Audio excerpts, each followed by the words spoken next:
ವೇದಾಂತವಾಕ್ಯೇಷು ಸದಾ ರಮಂತಃ ಭಿಕ್ಷಾನ್ನ ಮಾತ್ರೇಣ ಚ ತುಷ್ಟಿಮಂತಃ ವಿಶೋಕಮಂತಃ ಕರ್ಣೇ ಚರಂತಃ ಕೌಪೀನವಂತಃ ಖಲು ಭಾಗ್ಯವಂತಃ. ವೇದಾಂತ ವಾಕ್ಯಗಳನ್ನು ಅನುಸಂಧಾನ ಮಾಡುವುದರಲ್ಲಿ ಯಾರು ಸದಾ ಸಂತೋಷಿಸುತ್ತಾ ಭಿಕ್ಷೆಯಿಂದ ದೊರೆತುದರಲ್ಲಿ ತೃಪ್ತಿ ಹೊಂದುತ್ತಾ ಶೋಕರಹಿತರಾಗಿ ಸದಾ ಆನಂದದಿಂದ ಇರುತ್ತಾ ಕರುಣಾರ್ದ್ರ ಹೃದಯಗಳಾಗಿ ನಡೆಯುತ್ತಾ ತಮ್ಮ ಮೇಲೆ ಕೇವಲ ಲಂಗೋಟಿಯನ್ನು ಮಾತ್ರ ಧರಿಸಿರುವಂತಹ ಮಹಾತ್ಮರೇ, ನಿಜಕ್ಕೂ ನೀವು ಭಾಗ್ಯವಂತರು. ಮೂಲಂ ತರೋಹ ಕೇವಲಮಾಶ್ರಯಂತಹ ಪಾಣಿದ್ವಯಂ ಭೋಕ್ತು ಮಮ ಮಂತ್ರಯಂತಹ ಕನ್ನಾಸ್ತಮೀವ ಶ್ರೀಪತಿ ಕುತ್ಸಯಂತಹ ಕೌಪೀನವಂತಹ ಖಲು ಭಾಗ್ಯವಂತಹ.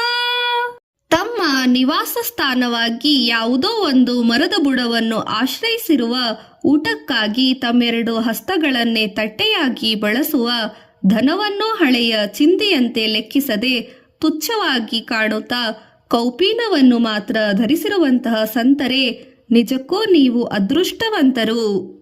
ದೇಹಾದಿಭಾವಂ ಪರಿವರ್ತಯಂತಂ ಆತ್ಮಾನಮಾತ್ಮಾನ್ಯವಲೋಕಯಂತಂ ಆಹಾರ್ನಿಶಂ ಬ್ರಹ್ಮಣಿ ಏರಮಂತಂ ಕೌಪೀನವಂತಂ ಖಲು ಭಾಗ್ಯವಂತಂ.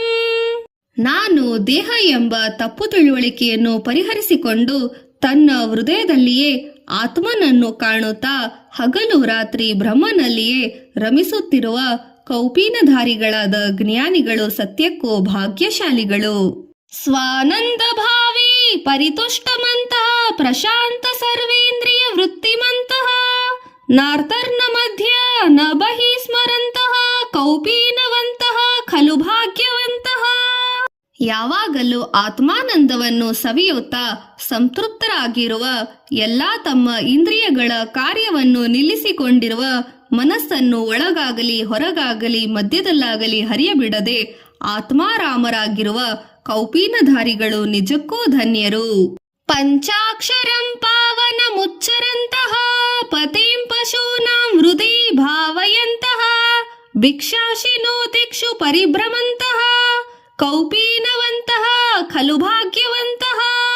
ಸಂಸಾರ ಸಾಗರದಲ್ಲಿ ಇಡೀ ಜಗತ್ತಿನಲ್ಲಿ ಜಪಿಸುವ ಮಂತ್ರವಾದ ಪರಮ ಪವಿತ್ರವಾದ ಓಂ ನಮಃ ಶಿವಾಯ, ಶಿವನ ಮಂತ್ರ ಜಪ, ಶಿವನ ಪಂಚಾಕ್ಷರಿ ಎಂಬ ಮಂತ್ರವನ್ನು ಸದಾ ತಮ್ಮ ನಾಲಿಗೆಯಲ್ಲಿ ಜಪಿಸುತ್ತಾ ತಮ್ಮ ಹೃದಯದಲ್ಲಿ ಇಂದ್ರಿಯಗಳಿಗೆ ಯಜಮಾನನಾದ ಪಶುಪತಿಯನ್ನು ಭಾವಿಸುತ್ತಾ ಭಿಕ್ಷಾನ್ನವನ್ನು ಉಂಡು ಎಲ್ಲಾ ದಿಕ್ಕುಗಳಲ್ಲಿ ಪರಿಭ್ರಮಿಸುತ್ತಿರುವಂತಹ ಕೌಪೀನಧಾರಿಗಳು ನಿಜಕ್ಕೂ ಭಾಗ್ಯವಂತರು.